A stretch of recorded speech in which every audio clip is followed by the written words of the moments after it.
আসসালামু আলাইকুম। এই যে এটা হচ্ছে আমার গাছের লাউ শাক, ফার্স্ট তুললাম। পাতাগুলো অবশ্য ছোট, তারপরও কিছু পাতা কেটে নিয়ে ফেলতে হচ্ছে, তাই আমি নিয়ে ফেলছি। আর এটা দিয়ে আমার বানানো শুটকির ভর্তা, এটা দিয়ে আমি পাতুরি করব। কিভাবে করি দেখো। এই যে এমন করে ছোট পাতা, বড় পাতা এইভাবে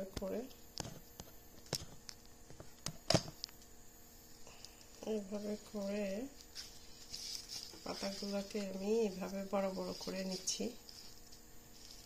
নিয়ে এগুলাতে এই যে এইভাবে করে সামান্য একটু শুটকির ভর্তা দিয়ে পাতাগুলোকে আমি মোড়াই নিব। জাস্ট একটা পাতা দিয়ে মোড়াই নিব।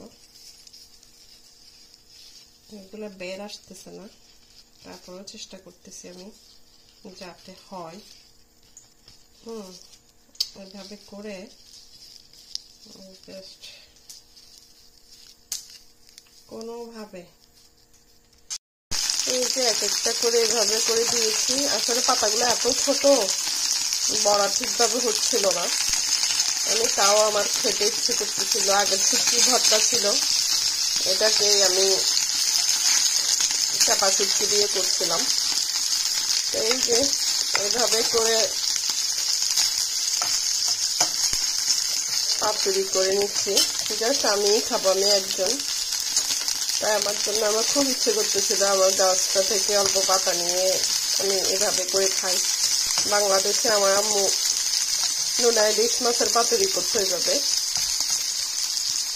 অনেক মজা হইতো। নোনা ইলিশ মাছকে লাউ পাতার সাথে এইভাবে পেঁচাই বড়া করতো, আমার এটা সবচেয়ে পছন্দের। এখন এখানে কি করবো, এখানে তো আমার আর এই ধরনের ইয়ে নেই। এটার জন্য আমি কি করছি, এই যে যা ছিল এই পাতা দিয়েই আমি আমার পাতুরি করে তারপরে খাচ্ছি। দেখি খেতে কেমন হয়। এটা জাস্ট হোক আস্তে আস্তে, তারপরে ফাইনাল লুকটা দেখাবো আমি। এই যে বড়া বানিয়েছিলাম, এই যে একদম মুচমুচে এই বড়া নিয়েছি আমি ভাতের সাথে খেতে। একটু শুটকি রান্না করছিলাম আলু দিয়ে, আর 2 পিস নেব। এই যে এটা আমি খেয়ে দেখবো এখন। মনে হচ্ছে খুব সুস্বাদু হবে। আমার গাছের লাউ পাতা এবং শুটকি দিয়ে পাতুরি। বিসমিল্লাহ। আলহামদুলিল্লাহ, আসলে খুব মজা। এভাবে করে খাবেন আমার মতো। Thank you.